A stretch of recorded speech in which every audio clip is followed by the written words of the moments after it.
શ્રીમદ ભાગવત પ્રારંભ કરતા પહેલા પદ્મ પુરાણાંતર્ગત 6 અધ્યાયની મહાત્મ્યની કથાનું વર્ણન કરવું એવો એક વિવેક ભાગવત કથામાં માનવામાં આવે છે. 2 જગ્યાએ ભાગવતજીનું મહાત્મ્ય વર્ણિત કરવામાં આવ્યું, એક સ્કંદ પુરાણમાં અને બીજું શ્રી પદ્મ પુરાણમાં. પ્રાય ભાગવત કથામાં પદ્મ પુરાણાંતર્ગત મહાત્મ્યનું વર્ણન કરવામાં આવતું હોય છે. સ્કંદ પુરાણમાં પણ મહાત્મ્યના દર્શન છે. આ ગ્રંથ ભાગવત છે એમ આપણે કેમ માનવું? કોઈ આના ઉપર ગીતાજી લાવે, કોઈ વેદ લાવે, કોઈ રામાયણ લાવે ને ઉપર ભાગવતજીનું પુઠ્ઠું ચડાવી દે અને આપણે વાંચીએ અને આપણને લાગે કે આ ભાગવતજી છે, તો આપણે કેમ જાણવું આ ભાગવતજી છે? કેવલ પુઠ્ઠા ઉપરથી કે ના, એના લક્ષણ ઉપરથી. યત્રાધિકૃત્ય ગાયત્રી વર્ણયતે ધર્મ વિસ્તરઃ વૃત્રાસુર વધોપેત તદ ભાગવતમિષ્યતે. એમ કહ્યું, આ ગ્રંથ ભાગવત છે એનું લક્ષણ શું? તો કે જેની શરૂઆત ગાયત્રી મંત્રથી થઈ હોય. યત્રાધિકૃત્ય ગાયત્રી, ગાયત્રી મંત્ર મહાપ્રભુજીએ ગાયત્રી ભાષ્ય લખ્યું છે. મહાપ્રભુજી કહે છે કે ગાયત્રી મંત્ર તો પરબ્રહ્મનો મંત્ર છે. સવિતા શબ્દ આવવાથી લોકોએ દેવીની ભાવના કરી, પણ મૂળ તો જન્માદ્યસ્યતઃ, જન્માદિ કરનારી એ માં તો પરમાત્મા પોતે છે. તો યત્રાધિકૃત્ય ગાયત્રી વર્ણયતે ધર્મ વિસ્તરઃ, જેમાં વિસ્તારથી ધર્મનું વર્ણન હોય, અને વૃત્રાસુર વધોપેત, જેમાં વૃત્રાસુરના વધની કથા હોય, તદ ભાગવતમિષ્યતે. કારણ કે વૃત્રાસુરના વધ દ્વારા ભક્તિનો ભૂતલ પર પ્રચાર થયો, મહાપ્રભુજી કહે છે. જેમ અત્તરનું ઢાંકણું ખુલે અને એની સુગંધ એવી ફેલાય કે તુરંત ખબર પડી જાય સામેવાળા ઉભાને કે આ કયું અત્તર છે, એમ જ્યારે ભાગવતજીના શ્લોકોનું એક ઢાંકણું ખુલે અને એની એવી સુગંધ ફેલાય અને સમજાઈ જાય કે આ તો ભક્તિનો ગ્રંથ છે. 6 અધ્યાયમાં પદ્મ પુરાણાંતર્ગત મહાત્મ્ય. કારણ કે મહાત્મ્ય જ્ઞાન ન થાય ત્યાં સુધી એની જોડે વ્યવહારનો વિવેક નથી આવતો. જેનું મહાત્મ્ય બુદ્ધિમાં સ્થિર ન હોય ને, જેની મહત્તા તમે ન સ્વીકારો, એને મહત્વ ના આપો. એટલે મહત્તા જાણવાથી મહત્વ સ્થાપિત થાય છે. તમારા ઘરમાં કોઈ કે આ બહુ જ કિંમતી હીરો છે, સાચવજો, તમે બહુ સાચવીને રાખો, પણ એની મહત્તા કયા વગર કોઈ મૂકી દે તો ગમે ત્યાં મૂકી આવો. એટલે મહાત્મ્ય સમજાયું. કારણ કે ભક્તિની વ્યાખ્યા જે કરી છે, મહાત્મ જ્ઞાન પૂર્વસ્તુ સુદૃઢ સર્વતોધિક સ્નેહ ઇતિ ભક્તિ. ભક્તિ શબ્દના ડેફિનેશન આપતા, વ્યાખ્યા આપતા સમજાવ્યું ભક્તિ કહેવાય કોને. 3 જણાએ ભક્તિની વ્યાખ્યા આપી છે, સાંડિલ્ય મુનિ, નારદજી અને વ્યાસજી. આ 3 જણાએ ભક્તિ શબ્દને સમજાવ્યો છે. સાંડિલ્ય મુનિએ ભક્તિ શબ્દની વ્યાખ્યા કરતા કહ્યું, સા પરાનુરક્તિ ઈશ્વરે, ઈશ્વરમાં પરમ અનુરક્તિ એ ભક્તિ છે. નારદજીએ ભક્તિની વ્યાખ્યા આપતા કહ્યું, સાતુ અસ્મિન પરમ પ્રેમ રૂપા અમૃત સ્વરૂપા છે. એ પરમ પ્રેમ રૂપા એ જ ભક્તિ છે. અને વ્યાસજીની વ્યાખ્યા શ્રી મહાપ્રભુજીએ સ્વીકાર કરી અને વ્યાસજી સમજાવતા કહે છે, મહાત્મ જ્ઞાન પૂર્વસ્તુ સુદૃઢ અને સર્વતો અધિક સ્નેહ ઇતિ ભક્તિ. ભક્તિ કોને કહેવાય? કે સૌથી પહેલા મહાત્મ જ્ઞાન પૂર્વક જેને ભજો એને સૌથી પહેલા જાણો. મહાપ્રભુજી પણ આજ્ઞા કરે છે, શાસ્ત્રમ અવગત્ય મનોવાગ દેહી શ્રી કૃષ્ણ સેવ્ય. ઘણા કે આપણે તો સેવાનો માર્ગ, ભાવનો માર્ગ, આ બધા ગ્રંથોને સાંભળવાની, વાંચવાની શું જરૂર, આપણે તો ભાવથી સેવા કરો એટલે બધું આવી ગયું. પણ મહાપ્રભુજી કહે છે, શાસ્ત્રમ અવગત્ય, શાસ્ત્ર વાંચો અને પછી સેવા કરો. કારણ કે જે શાસ્ત્રો નથી વાંચતા એને કોઈ પણ ભટકાવી શકે છે. કોઈ ગમે તેટલું સારું બોલે, ગમે તેટલા સારા લોજિક આપે, પણ શાસ્ત્રોથી વિપરીત વાત કરે ને તો એ ક્યાંક આપણને ભટકાવી રહ્યો છે. બુદ્ધિ ભલે ને કન્વિન્સ થઈ જાય, બુદ્ધિને તો લોજિક આપો એટલે કન્વિન્સ થઈ જાય, પણ ચેક કરવું કે આ શાસ્ત્ર પ્રમાણિત છે કે નહીં. આપણે ત્યાં ભગવાનને ન માને એને નાસ્તિક નથી કહેતા, પણ વેદને ન માને એને નાસ્તિક કહેવામાં આવે છે, શાસ્ત્રને ન માને એને નાસ્તિક કહેવામાં આવે છે.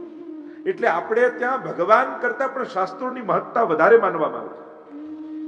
જ્યારથી આપણા હિન્દુ સમાજે મૂળ શાસ્ત્રોને વાંચવાનું છોડી દીધું ને, ત્યારથી અંધશ્રદ્ધા વધવા લાગી આપણા ધર્મમાં. પછી ગમે ત્યાં લોકો ભટકાવા લાગ્યા અને ભગવાનના નામે, શાસ્ત્રોના નામે વિપરીત વાતો કરીને ભટકાવે. અને એટલા માટે વ્યક્તિ છેતરશે, શાસ્ત્ર નહીં છેતરે. એટલે શાસ્ત્ર અધ્યયન આવશ્યક છે. મહાપ્રભુજીની આજ્ઞા છે. મહાત્મ જ્ઞાન પૂર્વસ્તુ, જેને ભજો એને જાણો, સુદ્રઢ, અને પછી સુદ્રઢતા લાવો. એકવાર માનવાનું શરૂ કર્યું પછી તેવું આનાથી કામ થતો નથી, લાવો બીજા પાસે જાઉં, બીજાથી ન થયું તો ત્રીજા પાસે જાઉં. આને ભક્તિ ન કહેવાય, આને ભટકવું કહેવાય. નાદાન વ્યક્તિ ભટકે, સમજદાર વ્યક્તિ એક જગ્યાએ અટકી જાય. ભટકવાનો કોઈ અંત નથી. લોકો ભટકાવ્યા જ કરશે. અને એમાં પણ દુઃખના દિવસો આવ્યા હોય ત્યારે તો બધાને ચાન્સ મળી જાય. દુઃખી માણસને સલાહકારો બહુ મળે. સહેજ કંઈક સંજોગ વિપરીત આવ્યા ને એટલે કે લો તમે પેલું નથી કરતા ને એટલે આમ થાય છે, તમે ત્યાં આ જઈને આ ચઢાવતા નથી એટલે આવું ના થાય, તમે પેલી જગ્યાએ જતા નથી એટલે આમ કરીને ભટકાવવાનું શરૂ કરે. અને માણસ પણ દુઃખના સમયે ભટકવા તૈયાર થઈ જાય. અને થાય ગમે તે કરવા જેવું હોય કરું, પણ દુઃખ જાય. ખરેખર તો ભટકીને દુઃખ વધારીએ છીએ આપણે. સુદ્રઢ અને સર્વતો અધિક સ્નેહ ઇતિ ભક્તિ, સર્વથી અધિક પ્રેમ એને ભક્તિ કહેવાય. અને આમ આ 6 અધ્યાયમાં મહાત્મ્ય સમજાવ્યું. ભક્તિને દ્રઢ કરવા માટે મહાત્મ્ય જ્ઞાન જરૂરી છે. 6 અધ્યાયમાં એટલા માટે કારણ કે ભગવાનની કથા છે. ધન જેની પાસે હોય ધનવાન, યશ જેની પાસે હોય યશવાન, અને ભગ જેની પાસે હોય ભગવાન. ભગ કોને કહેવાય? તો કે ઐશ્વર્ય, વીર્ય, યશસ્વી, જ્ઞાન અને વૈરાગ્ય, આ ષટગુણને ભગ કહેવાય છે. અને ભગને જેને ધારણ કર્યા છે એને ભગવાન કહેવાય છે. અને એટલા માટે 6 ગુણ ભગવાનમાં, એટલે 6 અધ્યાયમાં મહાત્મ્યની કથા કહી. આવો પ્રવેશ કરી મહાત્મ્યની કથામાં. 6 અધ્યાયમાં વર્ણિત છે. એમ તો કહેવાય કે આ ભાગવતજીનું મહાત્મ્ય એવું દિવ્ય છે. કેવલ મહાત્મ્યના શ્રવણ માત્રથી ભગવાન તમારા હૃદયમાં આવીને વસી જાય છે. એવો પ્રભાવ આ મહાત્મ્યની કથા છે. સ્વયં ભક્તિ મહારાની જ્ઞાન અને વૈરાગ્યની સાથે તમારા હૃદયમાં આવીને નિવાસ કરી જાય છે. એવો મહાત્મ્યની કથાનો પ્રભાવ કર્યો છે. એટલે ભાગવતનું કેવલ કોઈ મહાત્મ્ય પણ સાંભળી લે ને તોય ભાગવત કથાનું ફળ એને પ્રાપ્ત થાય. એવો પ્રભાવ મહાત્મ્યનો કર્યો છે. વ્યાસજી ભાગવતજીના મહાત્મ્યનું વર્ણન કરતા મંગલાચરણ કરે છે. આપણે ત્યાં ધર્મશાસ્ત્રોનો એ વિવેક છે કે કોઈ પણ શાસ્ત્રની શરૂઆત થતી હોય તો સૌથી પહેલા પ્રભુનું સ્મરણ કરી અને મંગલાચરણ કરવામાં. મંગલાચરણ આપણા જીવનમાં પણ કોઈ પણ શુભ કાર્ય કરવા જાઓ ત્યારે સૌથી પહેલા પ્રભુને યાદ કરો. સવારે ઉઠીને પણ ઘરમાં જેટલા લોકો છે નિયમ બનાવો, સૌથી પહેલા જય શ્રી કૃષ્ણ કરીશું. એ મંગલાચરણ આપણું. તમે જેનું ભલું ઈચ્છતા હોય ને એને રોજ જય શ્રી કૃષ્ણ કરો. એનાથી શું થશે? એના દુર્ભાગ્યો હારી જશે અને કૃષ્ણનો એના જીવનમાં જય થઈ જશે. જેનું પણ ભલું ઈચ્છતા હોય, જેનો ખરાબ સમય ચાલતો હોય ને તમને એમ થાય કે આનું ભલું થાય, આનો શુભ ઘડિયાના જીવનમાં આવે, સૌભાગ્યના જીવનમાં આવે. કદાચ તમારા જીવનમાં દુર્ભાગ્ય ચાલતું હોય ને તમને એમ થાય કે મારું દુર્ભાગ્ય ટળે અને સૌભાગ્ય મારા જીવનમાં આવે તો રોજ કોઈ એક ભગવદી વૈષ્ણવને જય શ્રી કૃષ્ણ કરજો. ચોક્કસપણે તમને કહું છું તમારું દુર્ભાગ્ય ટળી જશે. રોજ કોઈ ભાવવાળો વૈષ્ણવ જે સેવા કરતો હોય ને એને જય શ્રી કૃષ્ણ કરો. જોજો તમારા જીવનમાં કેવું પરિવર્તન આવે. યત્ર યોગેશ્વરઃ કૃષ્ણ યત્ર પાર્થો ધનુર્ધરઃ તત્ર શ્રી વિજયો ભૂતિર ધ્રુવા નિતિર્મતિર્મમ. ભગવાનનું નામ દુર્ભાગ્યને ટાળવા માટે કાફી છે. કોઈ ભગવદીની સન્મુખ લીધેલું ભગવાનનું નામ ક્યારે પણ નિષ્ફળ જતું નથી. તો ઘણીવાર આપણા સાધનો ટૂંકા હોય, આપણી સાધના ટૂંકી હોય, ઘણીવાર આપણા પ્રયાસથી ન થાય, એ ઘણીવાર કોઈના પ્રભાવથી થઈ જતું હોય. જો પ્રયાસથી ન કરી શકો તો કોઈ મહાત્મા અને મહાપુરુષના પ્રભાવથી તરી જાઓ. તો ઘણા નામનો એવો પ્રભાવ, ઘણી ભૂમિનો એવો પ્રભાવ, ઘણી કથાનો એવો પ્રભાવ, ઘણા સ્વરૂપોનો એવો પ્રભાવ, ઘણા વ્યક્તિઓનો એવો પ્રભાવ કે ખાલી એના પ્રભાવમાં આવો ને તોય તમારા કામ થવા લાગે. જેમ સૂરજ ઉગે કમળ ખીલી જાય તો કઈ કમળ માટે સૂરજ હાથ લાંબો કરીને કે કળી પાંદડું ખીલવે છે ના. સૂર્યનો પ્રભાવ એવો હોય છે કે કમળ ખીલી જાય છે. એમ તમારા જીવનમાં, આપણા જીવનમાં કોઈ એવો પ્રભાવ ખરો, કોઈ નામનો, કોઈ ભગવતીનો, કોઈ મહાપુરુષનો, કોઈ ભગવત સ્વરૂપનો, કોઈ મંત્રનો, કોઈ ગ્રંથનો, કોઈ એક એવું તત્વ જીવનમાં રાખો કે જ્યાં તમારો પ્રયાસ કામ ના લાગે, ત્યાં એના પ્રભાવથી તમારું કામ થવા લાગે. કોઈક એવું તત્વ જીવનમાં રાખો, કોઈ પણ જ્યાં તમને શ્રદ્ધા હોય. આ ભાગવતજી અહીંયા પધાર્યા, આ ભાગવતજીનો પ્રભાવ એવો છે, અને કલ્પવૃક્ષ કહ્યું છે, અહીંયા બેસેલો કોઈ પણ વ્યક્તિ મનમાં જે મનોરથ કરે એનો પૂરો થઈ જાય. એવો પ્રભાવ ભાગવતજીનો કયો. નિગમ કલ્પ તરોર ગલિતમ ફલમ શુકમુખાદ અમૃત દ્રવ સંયુતમ પીબત ભાગવતમ રસમાલયમ મુહુરહો રસિકા ભુવિ ભાવ. અરે કથા ન ચાલતી હોય એવા સમયે પણ કેવલ આ ભૂમિમાં આવીને 7 દિવસમાં કોઈ કેવલ માથું નમાવી જશે ને તો એના સગળા દુર્ભાગ્યો ટળી જાય. એવો પ્રભાવ ભાગવત રૂપી ભગવાનનો. ઘણી વસ્તુનો પ્રભાવ હોય. એક દીવાનો પ્રભાવ કેવો હોય? આખા ઓરડામાં અજવાળું કરનાર, આખા ઓરડામાં અજવાળું, એનો પ્રભાવ, એનો પ્રકાશ. એમ જીવનમાં કોઈ એવું તત્વ જરૂર રાખજો કે જ્યાં તમારા પ્રયાસો ટૂંકા પડતા હોય ત્યાં એનો પ્રભાવ કામ કરી જાય. તો એમ કહેવાય કે જે ભાગ્યમાં લખ્યું છે એ એટલું જ મળશે ને ભોગવવાનું છે, એમ આપણે કહીએ છીએ, પણ એ કોઈ બહુ શાસ્ત્રોક્ત વાત પણ નથી. કારણ કે અનુભવો એમ કહે છે કે ભાગ્યમાં લખેલું નહોતું છતાંય કોઈના પ્રભાવથી મળી ગયું, કોઈના આશીર્વાદથી મળી ગયું, કોઈનું નામ જપવાથી થઈ ગયું, કોઈ સ્થળની યાત્રા કરવાથી થઈ ગયું, કોઈ સ્વરૂપની સન્મુખ થવાથી થઈ ગયું. એનો પ્રભાવ કામ કરી જાય. એ જ લેખ ઉપર મેઘ, એનું નામ જ તો આશીર્વાદ છે.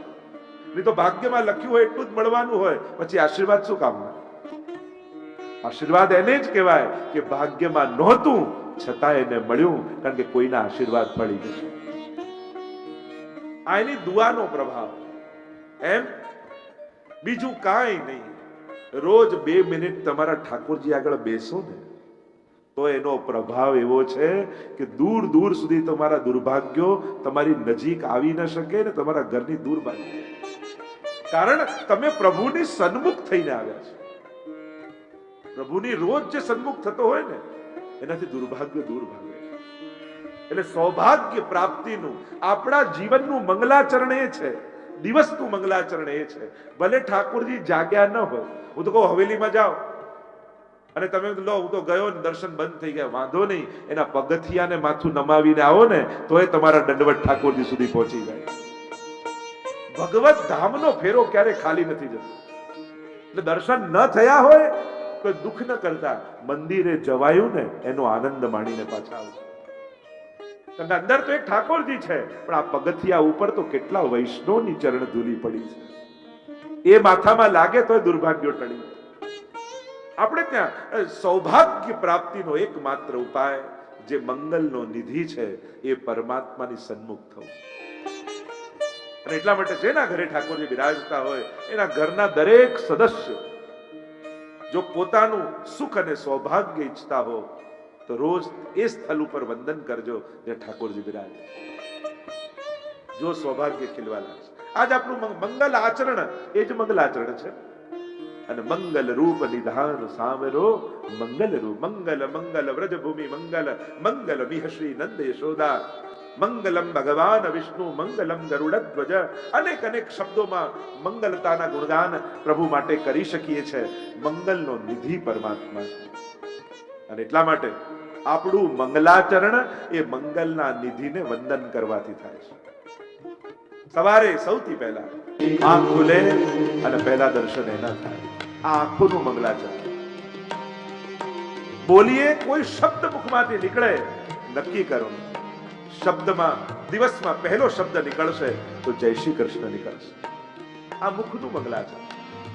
પગ ચાલે તો સૌથી પહેલા ભગવત સ્વરૂપ જ્યાં બિરાજતું હોય એ તરફ 2 ડગલા ભરી અને પછી કાર્ય કરો. આ ચરણાર્થીનું મંગલાચરણ. પોતાના પેટ ભરવા માટે દોડીએ એ પહેલા એ ઠેઠ માટે ચાલીએ ને તો આ ચરણોનું મંગલાચરણ. આ જ મંગલાચરણના સ્વરૂપો છે. આપણે જે સમય જુદો કાઢવા માંગીએ છીએ ભગવાન માટે કે વર્ષમાં અઠવાડિયું એવું કાઢવું કે જેમાં ખાલી સેવા જ થાય, સ્મરણ જ થાય. દિવસમાં થોડો ટાઈમ એવો કાઢીએ કે જેમાં ઠાકોરજીનું સ્મરણ થાય. આવું જુદું કાઢવા જશો ને તો નહીં થાય. જે કરો છો એ કરતા કરતા પ્રભુને સ્મરતા જાઓ. એ તો ઘણા લોકો અમારે ત્યાં ઠાકોરજી માટે બધું જ જુદું, જુદી રસોઈ, જુદા વાસણ, જુદું અનાજ, જુદું આ. મહાપ્રભુજીએ જુદું કરવાનું કહ્યું જ નથી. મહાપ્રભુજીએ તો પ્રભુ માટે જ કરવાનું કહ્યું છે. આ તો આચાર વિચાર વ્યવસ્થાને કારણે જુદું રાખ્યું. બાકી ભગવાનને જુદો રાખવો એવો સિદ્ધાંત નથી. ભગવાન માટે જીવવું એ સિદ્ધાંત છે. સર્વ સમર્પિતમ ભક્ત્યા કર્તાર્થોસી સુખી ભવ. પણ આપણે ત્યાં આચાર વિચાર ન પડાતો હોય એટલા માટે આપણે કહીએ પ્રભુનું બધું જુદું રાખે. અને એટલા માટે આપણું મંગલાચરણ આજ છે. મંગલાચરણ વ્યાસજીએ કર્યું છે. પ્રભુને વંદન કર્યા, સ્તુતિ કરી અને વર્ણન કરતા व्यास जी मंगलाचरण बोलिया. बड़ा सुंदर मंगलाचरण व्यास जी ने किया. प्रभु के स्वरूप, सामर्थ्य और स्वभाव तीनों को समझाया व्यास जी. क्योंकि जिसकी कथा सुनने जा रहे हैं वो प्रभु कौन है, कैसे हैं, क्या सामर्थ्य है, सबसे पहले वो समझाया. કારણ કે એકવાર આ સમજી લો ને, ભગવાનને સમજી લો ને, પછી ભગવાનમાં ક્યારે અભાવ નહીં આવે, ભગવાનમાં ક્યારે શંકા નહીં આવે. એમ કહેવાય જ્યાં જ્યાં કથા થાય ત્યાં ભગવાન પોતે પધારે છે.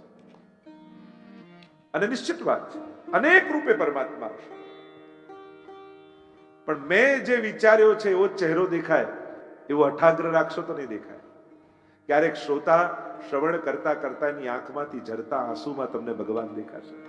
ક્યારેક વ્યવસ્થા કરવા માટે દોડતા કાર્યકર્તાઓના પગમાં ભગવાન દેખાશે. ક્યારેક કણિકા પ્રસાદ આપતા ઉઠેલા હાથમાં ઠાકોરજી દેખાશે. પ્રભુ તો અનેક રૂપે પ્રગટ થાય છે. જરૂર નથી કોઈની અંદર 24 કલાક ભગવાન આવે. ઘણીવાર આપણું કામ કરવા માટે આપણા નજીકના સગાની અંદર પણ પ્રવેશીને આપણું કામ કરી જતો, એક ક્ષણ માટે પણ આવે. આપણી આંખો તૈયાર રાખવી પડે. એ તો અનેક રૂપે પ્રગટ થાય કથામાં. તૈયારી આપણી જોઈએ. પ્રભુ ચોક્કસ પધારે. તમારી અંદર ભાવ રૂપે પરમાત્મા. એટલે હું તો ભાગવત કથા હોય ત્યાં પહેલા જ દિવસે કહી દઉં કે આ પહેલા જ દિવસે બધા પોતપોતાની સેલ્ફી પાડી લેજો.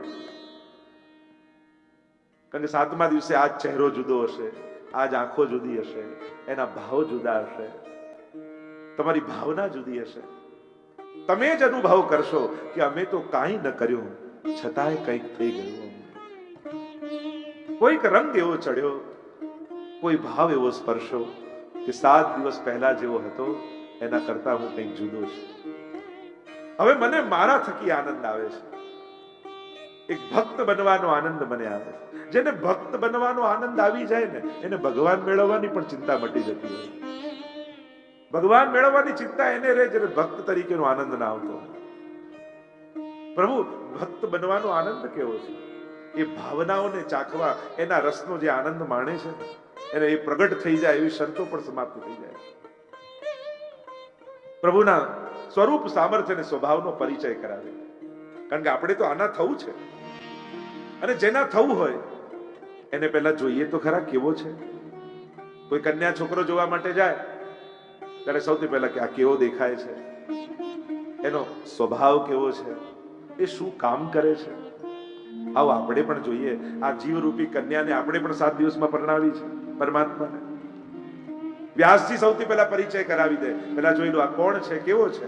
અને પ્રભુના સ્વરૂપનો પરિચય કરાવતા વ્યાસજી બોલ્યા, સચ્ચિદાનંદ રૂપાય. કેવા છે? સત, ચિત અને આનંદ રૂપાય. અહીંયા નિરાકાર બ્રહ્મની વાત નથી, રૂપવાળા પરમાત્માની. આપણે બધા જેટલા બેઠા છીએ એ સાકાર સ્વરૂપના ઉપાસકો છે. આપણે બધા મૂર્તિ પૂજકો છીએ. પણ આપણે મૂર્તિને ભગવાન રૂપે નથી માનતા, પણ ભગવાનને મૂર્તિ રૂપે માનીએ છીએ. બંનેમાં ફરક છે. આપણે ત્યાં સ્વરૂપ મૂર્તિ સ્વરૂપે છે, આકાર સ્વરૂપે છે. સાકાર બ્રહ્મવાદૈક સ્થાપકો વેદ પારગ. મહાપ્રભુજી તો સાકાર ના મતના ઉપાસક છે. સાકાર બ્રહ્મવાદૈક, બ્રહ્મ સાકાર છે.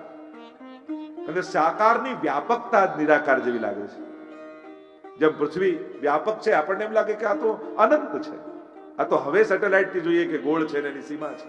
દરિયા પાસે ઉભા રહો, તમને લાગે આ તો અનંત છે, આનો છેડો જ નથી, આ તો નિરાકાર વ્યાપક છે.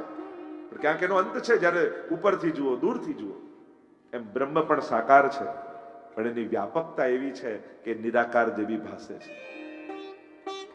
આપણે તો બેઠક ચરિત્રમાં પણ આવે છે, બહુલાવનની વાર્તામાં બહુલા નામની પથ્થરની ગાયની પૂજા કરતા યવન આવ્યા ને કહ્યું કે હવે સુબાએ કહ્યું કે તમે આ મૂર્તિ પૂજા ન કરી શકો, આ તો અપરાધ છે, પાપ છે. ગામવાળા દુખી થઈ ગયા કે જો આ ગાયની પૂજા વર્ષોથી અમારે ત્યાં થતી આવી અને જો પૂજન બંધ કરાવી દે તો અમારી શ્રદ્ધાને ઠેસ વાગે. ત્યારે પેલા સુબાએ કહ્યું કે એક શરતે તમને પૂજા કરવા દો, મારી સામે જો તમારી આ પથ્થરની ગાય ઘાસ ખાય તો તમને પૂજન કરવા દો. બધા ચિંતામાં પડ્યા, શું કરવું? અને એ સમયે મહાપ્રભુજી ત્યાં ભાગવતજીનું પારાયણ કરતા હતા. બહુલાવનના ચરિત્રમાં આવે છે. હમણાં જ વ્રજ જઈને આવ્યા ને એટલે વ્રજ યાદ આવ્યું. અને મહાપ્રભુજી ઘાસ લઈ લીલું લીલું ને પથ્થરની ગાયની પાછળ પૂંછડીના ભાગમાં ગાય ઘાસનો પૂળો લઈને ઉભા રહ્યા. ધીમે રહીને પીઠ પર હાથ ફેરવ્યો ને કહ્યું બહુલા લે ઘાસ ખા. અને ઇતિહાસ એમ લખે છે કે પથ્થરની ગાયે ગળું વાળ્યું અને મહાપ્રભુજીના હસ્તે ઘાસ ખાધી. અને આ જોઈને સુબા ચકિત થઈ ગયો, વંદન કર્યા અને કહ્યું કે તમારી શ્રદ્ધાને વંદન કરું. એ પૂજા એ રીતે જ ચાલતી રહી. આપણી શ્રદ્ધા છે, આપણી ભાવના છે. અને જ્યારે જીવ એ શ્રદ્ધામાં ઉતરે અંદર, ત્યારે એને સ્વરૂપ અને સ્વરૂપ શ્રદ્ધા એની ભીતર જાગે, સ્વરૂપ નિષ્ઠા પ્રગટ થાય, ત્યારે સાકાર સ્વરૂપનો આનંદ સમજમાં આવે. તો રૂપાય અહીંયા કોઈ નિરાકારની વાત નથી, આ રૂપવાળો. અહીંયાનો પરમાત્મા કોઈ તેજોમય ને પ્રકાશમય ને એવો નથી. અહીંયાનો પ્રભુ તો સુંદર આંખો વાળો છે. અહીંયાનો ઠાકોરજી તો વાંકડિયા કેશ વાળો છે. અહીંયાનો પ્રભુ તો ત્રિભંગી રૂપ છે. અહીંયાનો તો ઠાકોરજી સુંદર પિતાંબર અને સુંદર શૃંગાર પહેરે છે. અહીંયાનો પરમાત્મા તો સુંદર ચરણ વાળો છે કે રોજ દોડી દોડીને માખણ ચોરવા ગોપીઓના ઘરે જાય છે. અહીંયાનો પરમાત્મા તો નાચનારો છે, ગાનારો છે. અહીંયાનો પરમાત્મા તો સર્વાંગ સુંદર છે. એવા પરમાત્માની કથા ભાગવતમાં છે, જે આંખે દેખાય, જે કાને સંભળાય, જીવવાથી જેના અધરામૃતનો આસ્વાદ કરાય, ચરણથી જેની પાછળ પાછળ દોડાય, એવો આ પરમાત્મા. અને એની આ કથા છે. અને એટલા માટે ભક્તોને આનંદ આપનારી છે. કારણ કે આંખ બંધ કરીને ક્યાં સુધી ભક્તિ કરવાના, ક્યાં સુધી જીવવાના? ધ્યાનમાં તો આપણે કઈક આંખો બંધ કરો, ઊંડા ઉતરો, ઊંડા ઉતરો. હવે કેટલા ઊંડા ઉતરવું? જો અંદર ભગવાનને જોવાના હોત તો બહાર દેખે એવી ભગવાન આંખો ના આપત. જો અંદર જ સાંભળવાના હોત તો બહાર સંભળાય એવા કાન ના આપત. ભગવાને જીવ બહાર આંખોથી જોઈને ભક્તિ કરી શકે એવું શરીર આપણને આપ્યું છે. અને આપણા માટે એ જ સુગમ છે. આપણે આંખો બંધ કરીને કેટલી વાર બેસવાનું? શું જીવન ચાલવાનું? ના. જીવવા માટે તો આંખો ખોલવી જ પડશે. જીવવા માટે તો ચાલવું જ પડશે. જીવવા માટે તો બોલવું જ પડશે. એટલે આપણને તો એવો જ પરમાત્મા ખપે જે આપણી આંખોથી દેખાય, જે આપણી પોકાર સાંભળીને દોડતો દોડતો આવી જાય, જેને આજ હાથોથી શૃંગાર કરાવી શકીએ, સ્નાન કરાવી શકીએ, જેને આ ગોદમાં લઈને બેસાડી શકીએ. અમારે તો એવો ઠાકોરજી જોઈએ. અને એવો ઠાકોરજી આ ભાગવતમાં છે. અને એટલા માટે ભાગવત એ ભક્તોનું જીવન છે. આ ભાગવતમાં ભક્તિ સભર ગ્રંથા છે. અને એટલા માટે ભક્તિ આ રીતે જ થઈ શકે છે. આપણે બધા જ ભક્તિ માર્ગીય છે. અને ભક્તિ એ બાહ્ય આચરણથી થાય છે. આંતરિક પવિત્રતા તો છે, પણ એ આંતરિક પવિત્રતા પણ બાહ્ય વ્યવહારથી ભક્ત સિદ્ધ કરે છે. કોઈ એમ વિચારે કે મન ચોખ્ખું કરું પછી સેવા કરીશ, આવું થાય? થાય શું? સેવા કરતા કરતા એક દિવસ મન ચોખ્ખું થઈ જાય. પણ કોઈ એમ વિચાર કે ના, પહેલા મારું અંતઃકરણ પવિત્ર કરી લઉં અને પછી ભગવત સેવા ને પછી ભગવત નામ ને પછી બધું કરીશ, એ સંભવ નથી. મન પવિત્ર કરવા માટે આપણી પાસે સાધન શું? કે બાહ્ય સત્કાર, સદવિચાર, સદાચરણ. અને સદાચરણ કરતા કરતા જ અંતઃકરણ પવિત્ર થઈ શકે. એટલા માટે જે લોકો એ રાહમાં બેઠા હોય ને કે મન પવિત્ર થાય, મનમાં ભાવ જાગે, પછી કરીશ, તેમનું આખું જીવન એમને રહી જશે. પણ જે સત્કાર્યો કરવા લાગશે, ઠાકોરજી પ્રસન્ન થઈ એને ભાવનું દાન કરશે, એના અંતઃકરણને વિશુદ્ધ કરી દેશે. કથા સાંભળો તો કલ્મશ જાય. કલ્મશાપહમ એમ કહ્યું, પણ કલ્મશ જાય પછી કથા સાંભળું તો કલ્મશ દૂર કરવા માટે જાઉં ક્યાં? ગંદગીથી ગંદગી શુદ્ધ ન થાય. કીચડ લાગ્યું હોય અને તમે કીચડ લઈને ચોખ્ખું કરો તો થાય? એના માટે તો વિશુદ્ધ જલ જોઈએ, ત્યારે કીચડ ધોવાય. તો મનમાં લાગેલા કીચડોને ધોવા માટે ભગવાનના નામનું પવિત્ર જલ જોઈએ છે. આ કથા એવું પવિત્ર પ્રવાહ છે કે જે આપણા અંતઃકરણને વિશુદ્ધ કરે. મન શુદ્ધૈન વિદ્યતે. આનાથી બીજું કોઈ શ્રેષ્ઠ સાધન મનને પવિત્ર કરવાનું આ વિશ્વમાં નથી. અને એટલા માટે કથા સાંભળો, મન પવિત્ર થશે. કથા સાંભળો, બુદ્ધિ વિશુદ્ધ થશે. ભગવત સેવા કરવાની ઈચ્છા જાય. તો રૂપાય એવો સ્વરૂપ પરમાત્માનું ભાગવતમાં છે. કેવા છે? કેવું રૂપ છે? તો કે સચ્ચિદાનંદ રૂપાય. ત્રણ પ્રકારનું જ્ઞાન પરમાત્મા માટે હોવું જોઈએ: મહાત્મ જ્ઞાન, સ્વરૂપ જ્ઞાન અને તત્વ જ્ઞાન. આ ત્રણેય જ્ઞાન, અને આ ત્રણેયનો પરિચય ભાગવતજી આપણને કરાવે છે. સ્વરૂપ કેવું, તત્વથી પરમાત્મા કેવા, અને પ્રભુનું મહાત્મ્ય કેવું, આ ત્રણેયનું જ્ઞાન ભાગવતજી કરાવશે. અને એટલા માટે ભગવાનને સમજવા માટે દરેકે જીવનમાં એકવાર ભાગવતજી જરૂર સાંભળો, તો ભગવાનનો સાચો પરિચય તમને થશે. સચ્ચિદાનંદ રૂપાય. પ્રભુનું સ્વરૂપ કેવું છે? સતરૂપ, ચિદરૂપ અને આનંદ રૂપ. સત કોને કહેવાય? ના સતો વિદ્યતે ભાવો, ન ભાવો વિદ્યતે સત. જેનો ક્યાંય અભાવ ન હોય એ પરમાત્માનું સત તત્વ છે. એ કણ કણમાં છે, સર્વત્ર છે, સર્વવ્યાપી છે. આ દુનિયાનું કોઈ કણ એવું નથી જ્યાં ભગવાન ન હોય. ભગવાનથી જ બધું સર્જિત છે. આ જ પરમાત્માનું સત તત્વ. અને એટલા માટે બધે જ છે હરિ વ્યાપક સર્વત્ર સમાના और प्रेम ते प्रगट हो ही में जाना. મહાપ્રભુજી દશમ સ્કંદમાં એવું ઉદાહરણ સુબોધનીમાં આપે કે આખા સરોવરમાં લીલ જામેલી હોય, પાણી ન દેખાતું હોય, પણ જેટલા ભાગમાંથી લીલ ખસે એમાં જલ દેખાય. જ્યાંથી ભગવાન માયાને સરકાવી લે ત્યાં એ પ્રગટ થઈ જાય, કારણ કે એ તો કણકણમાં છે. એટલે જ એનું પ્રાગટ્ય કહીએ છીએ, કેવલ જન્મ નથી કહેતા. સાધારણ બાળકનો જન્મ થાય, ભગવાનનું પ્રાગટ્ય થાય. કારણ એને તો કેવલ માયાને ખસેડે ત્યાં એ છે જ. માયાથી આવૃત, માયાથી ઢંકાયેલું દેખાય ત્યાં પરમાત્માનું દર્શન નથી થતું, પણ જ્યાં માયા સરકે છે ત્યાં એનો અનુભવ થાય, એટલે એનું પ્રાગટ્ય છે. સુખદેવજી માટે તત્રા ભવત અભવત પ્રગટ્યા. સતરૂપ, ચિદરૂપ, ચિતિ જ્ઞાને ભગવાન સર્વજ્ઞ છે. યા જે ચૈતન્યત્વ દેખાય છે એ પરમાત્માનું છે. એ સર્વજ્ઞ, એ બધું જ જાણે છે.